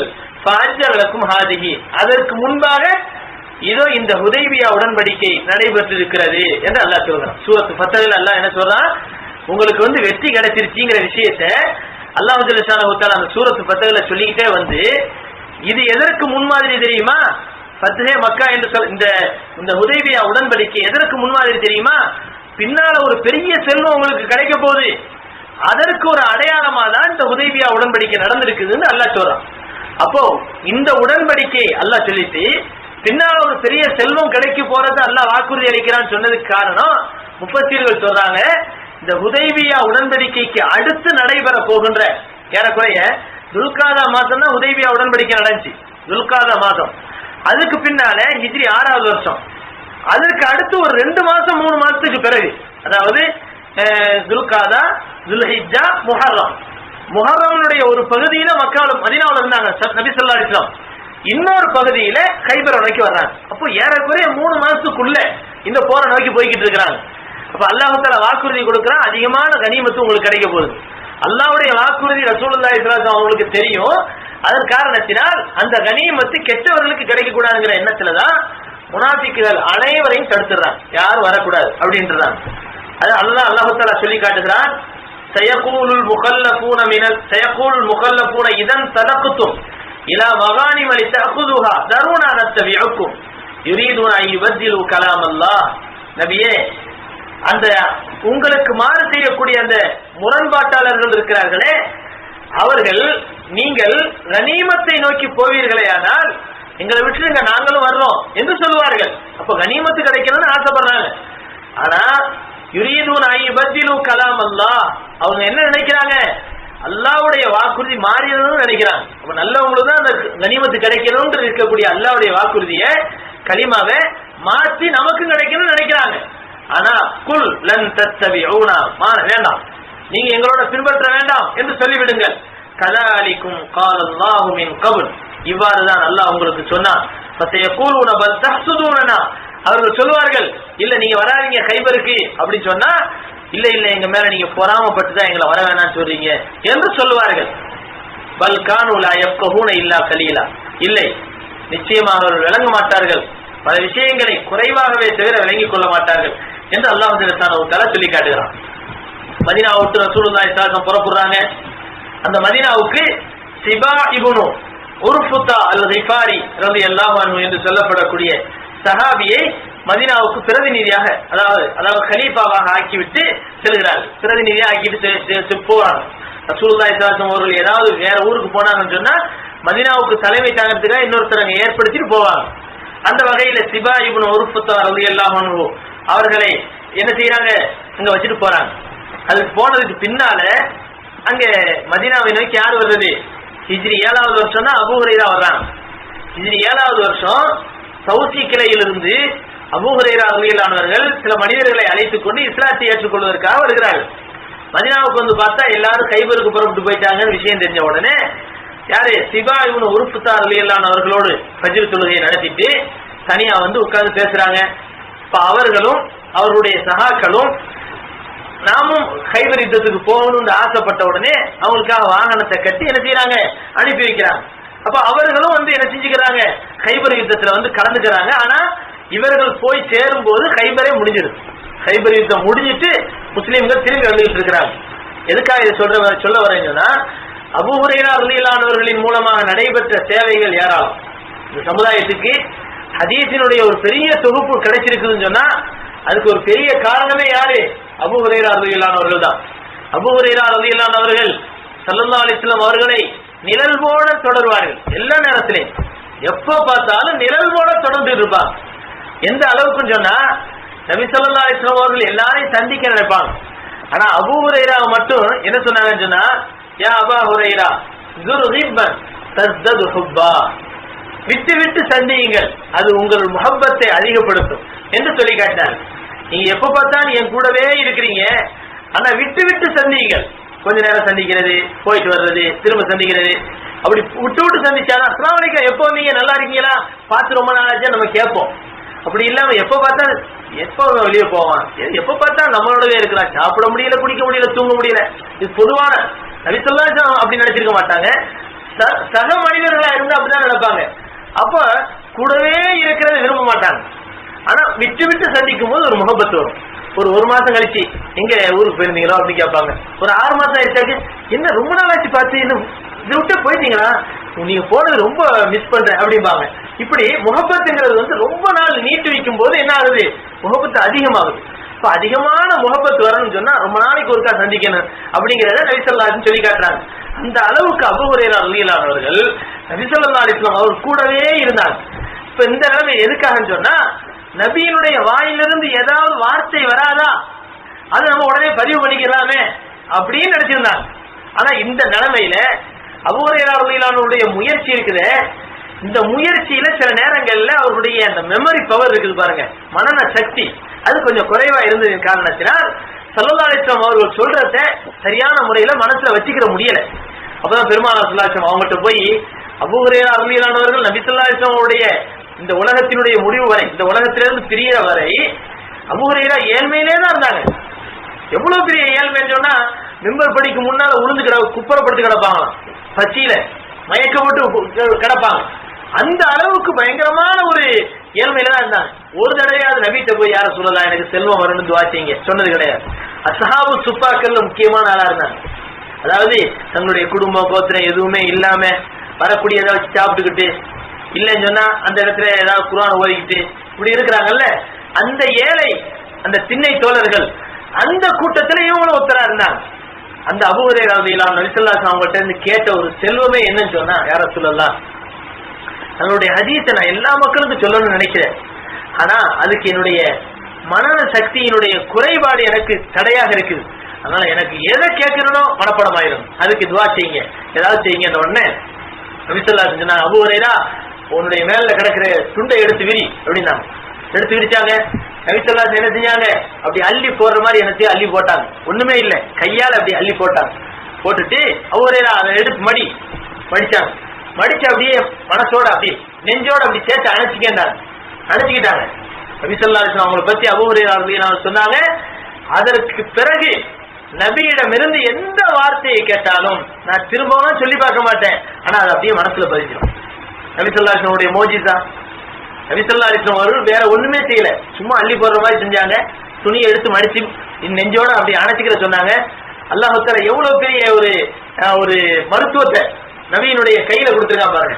நபி ஸல்லல்லாஹு அலைஹி வஸல்லம் அவர்கள் பல சந்தர்ப்பங்கள் பல பேருடைய வாழ்க்கையில பல திருத்தங்களை எப்படி ஏற்படுத்தினாங்கன்னு சொன்னா, உபதேசம்லாம் பண்ண மாட்டாங்க.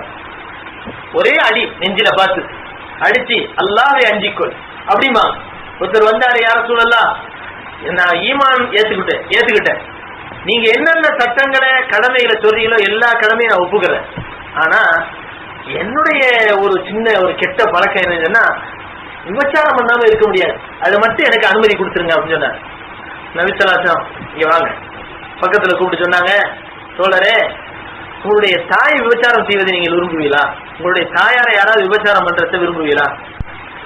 சுப்ஹானல்லாஹ், அதெல்லாம் நான் விரும்பவே மாட்டேன். சகோதரிய, அப்புறம் உங்களுடைய மகளை, இப்படி வரிசையா கேட்கறாங்க, உறவு முறைகளை சொல்லி கேட்கறாங்க. சுப்ஹானல்லாஹ், அதெல்லாம் முடியாதுன்னே சொல்றாரு. அப்போ யாரை நீ விபச்சாரம் செய்கிறாயோ அவர் யாருடைய தாயாராவது இருக்க வேண்டும், யாருடைய சகோதரியாவது தான் இருக்க வேண்டும், யாருடைய சின்னம்மாவாவது இருக்க வேண்டும். நீ விரும்பவில்லை என்றால் அதை நீ மட்டும் இப்படி அடுத்த செய்யலாம், நீ விரும்பலாம் அப்படின்னு சொல்லிட்டு நெஞ்சில கையை வச்சு சொன்னாங்க, அல்லாஹ்வை அஞ்சிக்கொள், உன்னுடைய உள்ளம் தெளிவாகட்டும் என்று சொன்ன உடனே ஸல்லல்லாஹு அலைஹி வஸல்லம் அவருடைய நெஞ்சி, அவருடைய கை என்னுடைய நெஞ்சில பட்ட உடனேயுமே அதனுடைய குளுமை ஆழமான இதயம் வரை ஊடுருவி சென்றது. அதன் பிறகு கெட்ட எண்ணங்களே என்னுடைய உள்ளத்திலே பிறக்கவில்லை என்று சொல்லி காட்டுகிறார். ஒரு கைதான், கை வச்சது எப்படிப்பட்ட விஷயம் பாருங்க.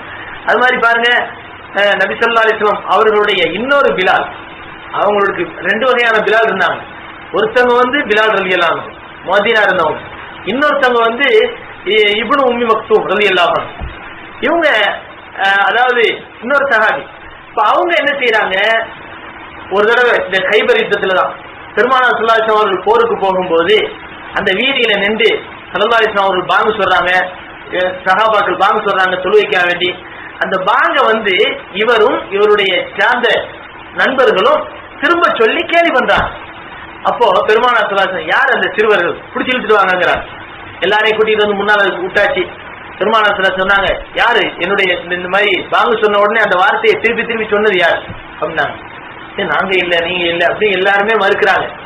உடனே எல்லாரும் சேர்ந்து அந்த சஹாபியை காட்டிடுறாங்க. காட்டின உடனே என்ன, ரசூலுல்லாஹி ஸல்லல்லாஹு அலைஹி வஸல்லம் அவர்கள் அவரை கூப்பிட்டு, உங்களுடைய குரல் எப்படி இருக்கும்? உடனே அவர், நல்லா இருக்கும், நீங்க வாங்க சொல்லுங்க. அவர் சொல்ல தெரியல, நபி ஸல்லல்லாஹு அலைஹி வஸல்லம் சொல்லி கொடுக்குறாங்க. சொல்றாரு, அல்லாஹு அக்பர் அல்லாஹு அக்பர் அஷ்ஹது அல்லா இலாஹா இல்லல்லாஹ் அஷ்ஹது அன்ன முஹம்மது ரசூலுல்லாஹ், இப்படி எல்லாத்தையும் சொல்லி கொடுத்ததுக்கு பின்னால நபி ஸல்லல்லாஹு அலைஹி வஸல்லம் அவர்கள் என்ன செய்யறாங்க, அவருடைய உச்சியிலேருந்து அப்படியே தொப்புள் வரைக்கும் தன்னுடைய கையை இழுக்கிறாங்க. இழுத்துட்டு திருப்பி கொண்டு போறாங்க. திருப்பி கொண்டு போயிட்டு அவருக்கு என்ன செய்யறாங்க, ஒரு பணம் முடிச்சு கொடுக்குறாங்க. கொடுத்து இது அன்பளிப்பாச்சு. நபி ஸல்லல்லாஹு அலைஹி வஸல்லம் கை எப்ப என் மேனியில பட்டுச்சோ அப்பவே அவங்க சொல்றாங்க, அதற்கு முன்பு ஸல்லல்லாஹு அலைஹி வஸல்லம் அவர்கள் தான் அந்த உலகத்திலேயே மிகப்பெரிய ஒரு வெறுப்பிற்குரியவராக எனக்கு இருந்தார். அது எப்ப நபி என்னுடைய முகத்துல அப்படி கையை வச்சு அப்படியே நெஞ்சில இழுத்து என்னுடைய வயிறு வரைக்கும் இழுத்துட்டு எனக்கு சிகிச்சை பண்ணாங்களோ, அதுக்கு பின்னால உலகத்திலேயே என்னுடைய தாய் தந்தை எல்லோரையும் உட்பட அனைவரை விடவும் நபி ஸல்லல்லாஹு அலைஹி வஸல்லம் பாசமானவங்களா எனக்கு மாறிட்டாங்க அப்படிங்கிறாங்க. அவங்க செஞ்சது என்ன, கையை வச்சு தடவுனதுதான்.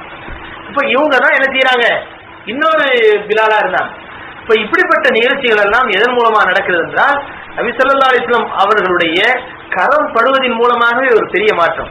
ஆனா இங்க பாருங்க, கரமே படல, சும்மா கையால செய்கை பண்றாங்க, அப்படி அள்ளி கொட்டுற மாதிரி துணி எடுத்து மூடிக்கிறாங்க, இப்படி இதயத்தோட அடைக்கிறாங்க. மெமரி பவர் ஃபுல் ஆயிருக்கு. எவ்வளவு அற்புதமான ஆற்றல். ஒரு தடவை கேட்டா திரும்ப சொல்லவே மாட்டாங்க. ஆனா அதை திரும்ப சொல்லக்கூடிய வகையில் அல்லாஹ் தஆலா அவங்களுடைய உள்ளத்துல அதை பதிச்சு வச்சான் அந்த ஹதீஸ்களை. இப்படிப்பட்ட ஒரு அற்புதமான ஒரு சஹாபி தான் நிறைய ஹதீஸ்களை அறிவித்த சஹாபி முதன்மையாளர்கள் அபூ ஹுரைரா. அந்த அபூ ஹுரைரா இஸ்லாத்துக்கு வந்தது எப்போ? ஹிஜ்ரி 7வது வருஷம் தான். ஆனா 7வது வருஷத்துக்கு பிறகு நபியோடு வாழ்ந்த காலம் எவ்வளவு யோசனை பண்ணி பார்த்தோம் சொன்னா 7, 8, 9, 10வதுல கொஞ்ச நாள், இவ்வளவு நாள் தான் வாழ்ந்து 3.5 வருஷமா என்னமோ வாழ்ந்திருக்கிறாங்க நபியோட. ஆனா அவங்க அறிவிச்ச ஹதீஸ்கள் ஏராளமானது. மற்ற சஹாபாக்கள் 10 வருஷம் வாழ்ந்தவங்க, 20 வருஷம் வாழ்ந்தவங்க கூட அவ்வளவு அதிகமான ஹதீஸ்களை அறிவிக்கல. அப்போ ஒரு மனிதர் 3 வருஷம் தான் இஸ்லாத்துல நபியோடு இருந்திருக்கிறாங்க. ஆனா அவங்களை கொண்டு இந்த ஹதீஸ் உலகத்துக்கு எவ்வளவு பெரிய பிரயோஜனம். அந்த அபூ ஹுரைரா ரலியல்லாஹு அந்த சந்தர்ப்பத்துல தான் இஸ்லாத்துக்கு வர்றாங்க. கைபர் யுத்தத்துக்கு ரசூலுல்லாஹி ஸல்லல்லாஹு அலைஹி வஸல்லம் போயிட்டு திரும்பி வரும்போது தான் போய் சந்திக்கிறாங்க. சரி, இது ஒரு பக்கம் இருக்கு. பெருமானார் ஸல்லல்லாஹு அலைஹி வஸல்லம் கைபர் யுத்தத்துக்காக போறாங்க. போகும்போது அந்த அந்த இடத்தை நோக்கி வழிகாட்டியாக வந்த சஹாபி அழைக்கிறாங்க. அழைச்சி கேட்கிறாங்க, இந்த கைபருக்குள்ள நுழையிறதுக்கு எந்த பக்கமெல்லாம் வழி இருக்குது, அந்த வழிகள் ஒவ்வொன்றுக்கும் என்னென்ன பேர் அப்படின்னு கேட்கிறாங்க. உடனே நபி ஸல்லல்லாஹு அலைஹி வஸல்லம் அவர்களை அழைத்து கொண்டு போய் ஒவ்வொரு பாதையா சொல்றார். யார சொல்லலாம், இங்க ஒரு பாதை இருக்கிறது, அந்த பாதைக்கு பெயர் ஹசன் என்பதா. ஹசன் தான் என்ன? கவலைன்னு அர்த்தம். நபி ஸல்லல்லாஹு அலைஹி வஸல்லம் சொன்னாங்க, வேணாம், இந்த கவலை என்று சொல்லப்படக்கூடிய அந்த பாதையின் பக்கம் போக வேண்டாம். இரண்டாவது நபி ஸல்லல்லாஹு அலைஹி வஸல்லம் அவங்கள்ட்ட அந்த மனிதர் கேட்க அந்த சஹாபி சொன்னாங்க, யார சொல்லலாம், இன்னொரு பாதை இருக்கிறது, அது ஷாஷ் என்று பெயர். அதுக்கு அர்த்தம் என்ன அப்படின்னு சொன்னா பிரித்தல் அப்படின்னு அர்த்தம். நபி ஸல்லல்லாஹு அலைஹி வஸல்லம் சொன்னாங்க, வேணாம், அதையும் விட்டுருங்க. மூணாவது இன்னொரு வழி இருக்குது, அதுக்கு பேரு ஹாத்தப் என்பதா. ஹாத்தப் என்பதற்கு என்ன அர்த்தம்? விரல் சேகரிக்கக்கூடியவர் அப்படின்னு அர்த்தம். இதுவும் வேணாம். நாலாவது உள்ள வழிக்கு பெயர் மர்ஹப் என்று பெயர். இதுக்கு அர்த்தம் என்ன? மகிழ்ச்சி, வரவேற்பு அப்படின்னு அர்த்தம். நபி ஸல்லல்லாஹு அலைஹி வஸல்லம் சொன்னாங்க, ஃபக்தார நபி சுலூகஹு, இந்த பாதையை ரசூலுல்லாஹி ஸல்லல்லாஹு அலைஹி வஸல்லம் தேர்ந்தெடுத்தாரு. இப்ப இதுல இருந்து என்ன தெரியுது? பெயர் வைக்கிறதுல கூட சுப செய்தி மிகுந்த ஒரு பெயரை, சந்தோஷம் மிகுந்த ஒரு நற்செய்தி சொல்லக்கூடிய வகையில இருக்கணும்னு நினைக்கிறாங்க. அதனாலதான் ஒரு ஊரா இருந்தாலும் சரி, ஒரு வீடா இருந்தாலும் சரி, அல்லது ஒரு கடையா இருந்தாலும் சரி, அல்லது ஒரு மனிதனுக்கு பெயர் வச்சாலும் சரி, அதெல்லாம் மனிதர்களை பார்த்து வாழ்த்து சொல்லக்கூடியதை போது இருக்க வேண்டும். மனுஷனுக்கு போய் கவலன் பேர் வைக்கிறது, போரும் பேர் வைக்கிறது, ஹருபும் பேர் வைக்கிறது, துக்கம்னு பேர் வைக்கிறது, இதெல்லாம் இருக்குது. இது அந்த மனுஷனுடைய வாழ்க்கையில பலவிதமான விளைவுகளை உண்டாக்கிறோங்கிறத ரசூலுல்லாஹி ஸல்லல்லாஹு அலைஹி வஸல்லம் சொல்லி காட்டுறாங்க. அதனால எந்த விஷயத்திலும் நபி ஸல்லல்லாஹு அலைஹி வஸல்லம் என்ன செய்யறாங்க? நல்ல வாழ்த்துக்குரிய பெயரை தேர்ந்தெடுத்தாங்க. அதனாலதான் ஏற்கனவே நம்ம ஹுதைபியா உடன்படிக்கையில சுஹைல்ங்கிற மனிதர் ஒப்பந்தம் செய்ய வந்த உடனே நபி ஸல்லல்லாஹு அலைஹி வஸல்லம் என்ன செஞ்சாங்க? சுஹைல் வருகிறார், இனிமேல் நம்ம காரியம் லேசாகும் அப்படின்னு சொன்னாங்க. அப்போ அந்த பெயருக்கு தோதுவா நம்ம காரியமும் லேசா போயிடும் அப்படிங்கிறாங்க.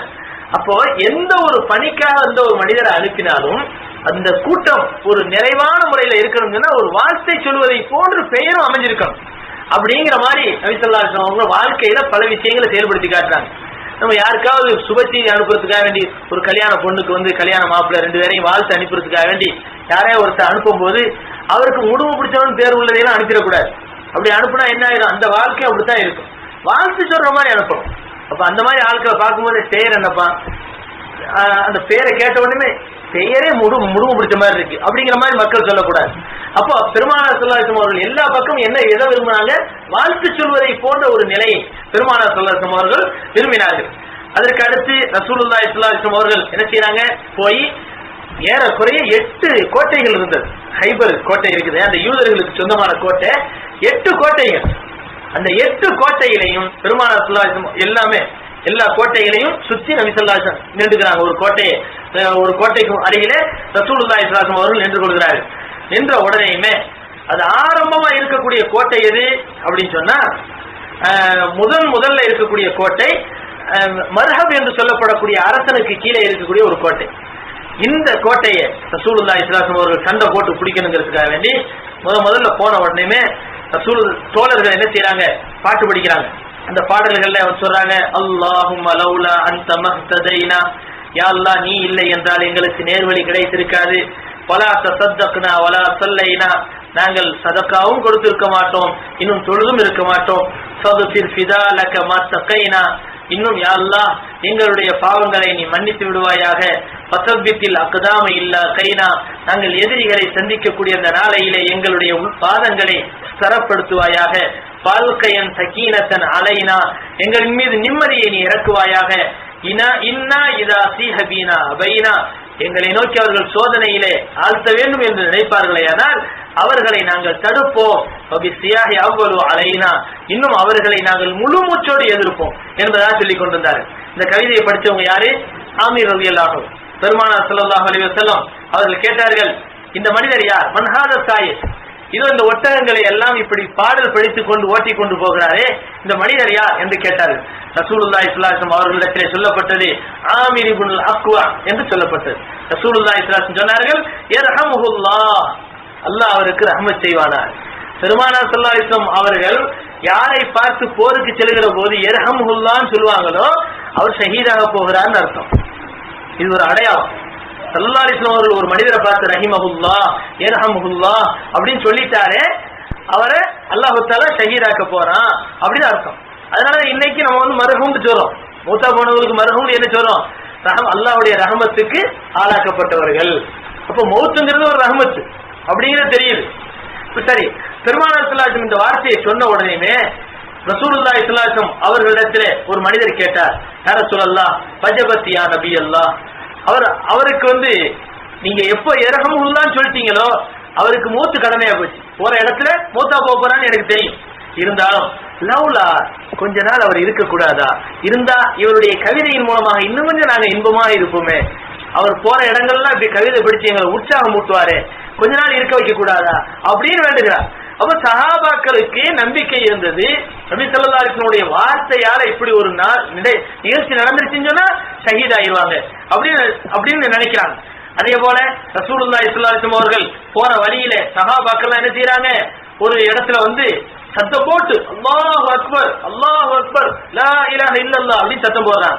பெருமானார் ஸல்லல்லாஹு அலைஹி வஸல்லம் அவர்கள் சொன்னார்கள், இர்பவால அன்ஃபுசிக்கும், உங்களுடைய மனசோடு அந்த இதை சொல்லுங்கள், அல்லாஹ் அக்பர் சொல்லுங்கள், தக்பீர் சொல்லுங்கள், தஹ்லீல் சொல்லுங்கள், ஆனா கொஞ்சம் சத்தத்தை குறைச்சி சொல்லுங்க. இன்னக்கும் லா ததுஊன அஸம்ம வலா காயிபா, நீங்கள் யாரை அழைக்கவில்லை? காது கேட்காதவனையோ மறைந்திருக்கக்கூடியவனையோ நீங்கள் அழைக்கவில்லை. இன்னக்கும் ததுஊன சமீஅன் கரீபன், நீங்கள் அழைக்கக்கூடிய அந்த நாயன் இருக்கிறானே அல்லாஹ், அவன் ரொம்ப நெருக்கத்தில் இருக்கிறான், நமக்கு ரொம்ப நெருக்கத்தில் இருக்கிறான். நான் சொல்லக்கூடிய ஒவ்வொரு விஷயத்தையும் மிகவும் காது தாழ்த்தி கேட்டுக் கொண்டிருக்கிறான் என்று ரசூலுல்லாஹி ஸல்லல்லாஹு அலைஹி வஸல்லம் சொல்லி காட்டினார். இது நமக்கு ஒரு பெரிய படிப்பினை. அல்லாஹு தஆலா நல்லது சொன்னாலும் சரி கெட்டது சொன்னாலும் சரி எல்லாத்தையும் கேட்டுக்கிட்டு இருக்கிறான்.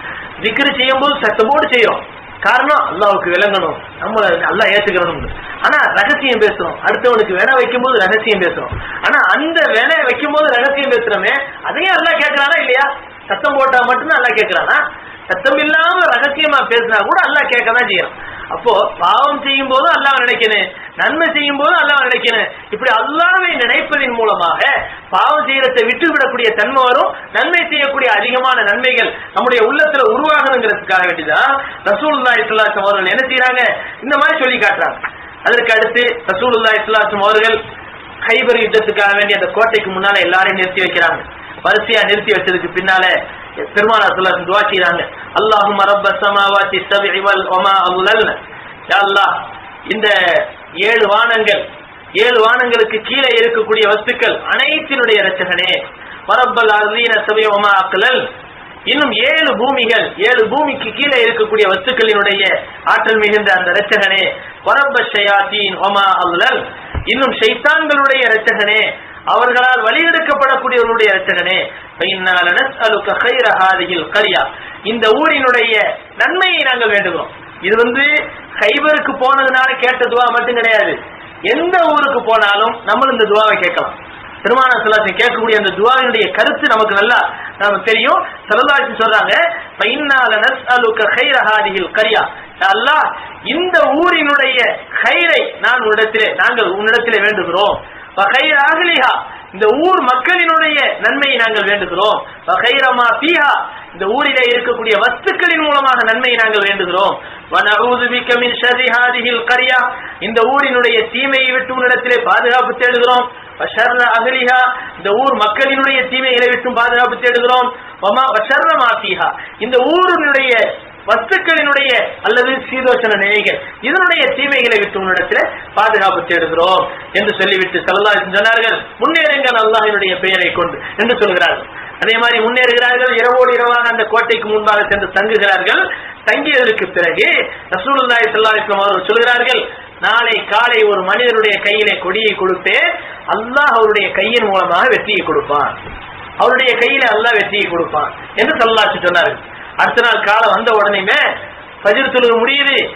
உமர் ரலியல்லாஹு அன்ஹு போன்ற பெரும் பெரும் வீரர்கள் கூட அத்தஹியாத் முடிஞ்சு சலாம் கொடுத்ததுக்கு பின்னால நபி ஸல்லல்லாஹு அலைஹி வஸல்லம் இன்னைக்கு தொழுகைக்கு பின்னால ஒருத்தட்ட கையில கொடியை கொடுக்க போறேன், அவருடைய கையில அல்லாஹ் வெற்றியை கொடுப்பான்னு சொன்னாங்களே, அந்த பாக்கியம் நமக்கு கிடைக்கணும் அப்படிங்கிறதுக்காக வேண்டி எல்லாரும் என்ன செஞ்சாங்க, தலையை நீட்டி நீட்டி காட்டினாங்க. என்னைய கூப்பிடக்கூடாதா, என்னை கூப்பிடக்கூடாதா, நம்மளா இருந்தா அப்படி பின்னால போயிடும், எங்கன்னா கொடியை கொடுத்து முன்னால நம்மள பலியா வருது அப்படின்ட்டு. ஆனா சஹாபாக்களை பாருங்க எவ்வளவு உற்சாகமா இருக்கிறாங்க பாருங்க, முன்னால முக்கியமா உமர் ரலியல்லாஹு அன்ஹு தலையை தூக்கி தூக்கி காட்டினாங்க. ஆனா ஸல்லல்லாஹு அலைஹி வஸல்லம் யா அலி எங்கே என்று கேட்டாரு. யார சொல்லலாம், அலி ரலியல்லாஹு அன்ஹுடைய கண்ணு வலி, அதனால ரொம்ப களைச்சு போய் படுத்து கிடக்குறாங்க, கூப்பிடுங்க அப்படின்றாங்க. கண்ணு வலியோட எந்திரிச்சு கண்ணை கசைக்கிட்டு வர்றாங்க. ஸல்லல்லாஹு அலி ஏன் வரல தொழுவைக்கு? யார சொல்லலாம், அங்கேயே தொழுதுட்டு படுத்துறேன், கண்ணு வலி தாங்க முடியல அப்படின்னாங்க.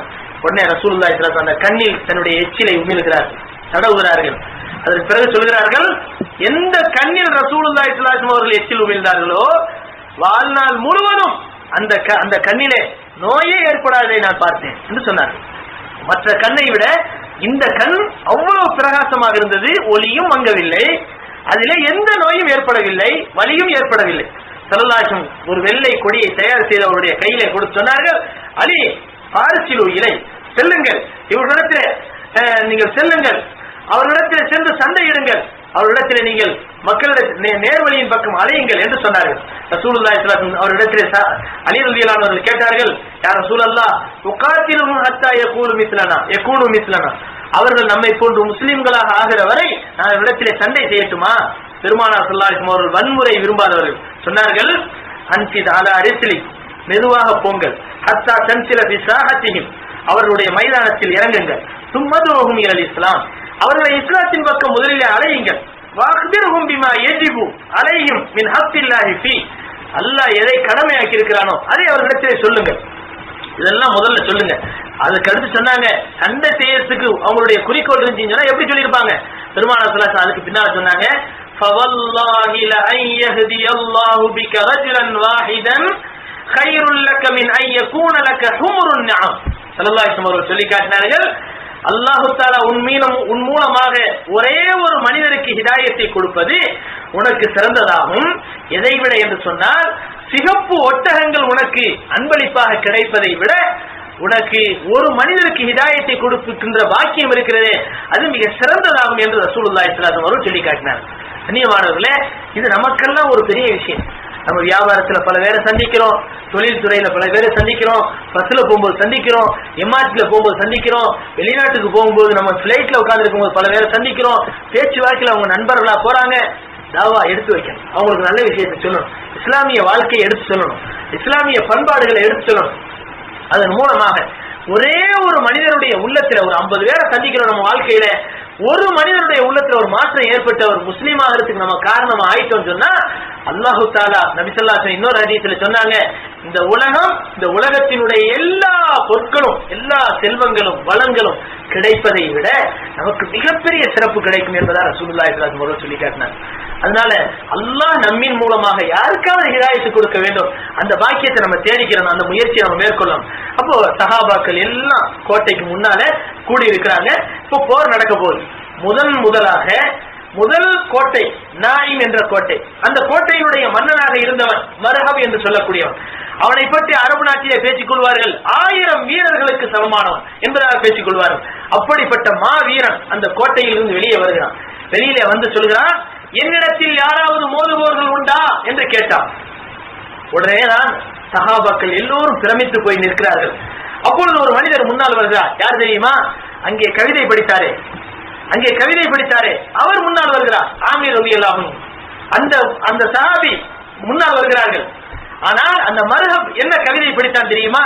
அந்த மர்ஹப் வெளியிலே வருகிற போது சொன்னான், அனல்லதி சம்மத்னி உம்மி, அதாவது இந்த என்னை பற்றி இந்த கைபருக்கு தெரியும். கத் அலிமத் கைபர் அன்னி மர்ஹப், நான் மர்ஹப் என்பது இந்த கைபருக்கு தெரியும். ஷாக்கி சிலாஹி பத்தலுன் முஜர்ரப், நான் ஆயுதத்தை தூக்கிவிட்டால் நான் வெற்றி ஏற்படுகிற வரை ஓய மாட்டேன் என்பதும் இந்த கைபருக்கு தெரியும் என்பதாக பிரமிப்போடு சொல்லிக் கொண்டு முன்னால் வந்தார்.